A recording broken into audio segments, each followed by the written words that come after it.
J Squared by Vicky Manalo, Tagalog novel, audio, chapter 18. Nagkwento si Aling Nana at ang sabi niya, ang lab pala na ito ay talagang spaceship na bumagsak galing space since nagkaroon ng war between angels and devils year 3000, which has been predicted to occur again in year 5000.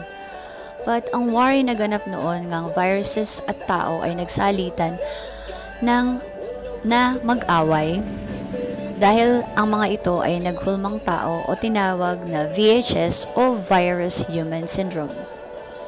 Meaning, kalaunan, since di na makakain o makahanap ng pagkain ang mga bacteria sa forest or kapaligiran, nagkaroon sila ng defense mechanism na kung di makakakain, magiging tao na lang sila.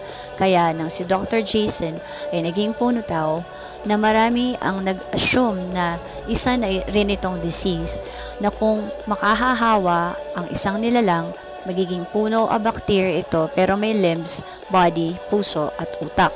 Di parang tao na rin nga, di ba? Bulong ni Ari sa sarili. Si Rosita ay parang sumisimbolo sa birth of robotics, which is ang laboratory kung saan nakatayo ang Andro Farm ngayon.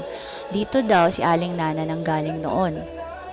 Di niya alam kung papaano pero nang bumagsak ang ship na ito ay dahil sa meteorites na kumpul-kumpul na nag-fall like shooting stars, pero ang kaibahan malalaki na tipak ng bato o meteor ang kasama ng ship pabagsak sa Maharlika. Si Aling Nana ay baby lang noon nang matagpuan ng isang babae na kinilala na niyang magulang at Mercedes ang pangalan nito.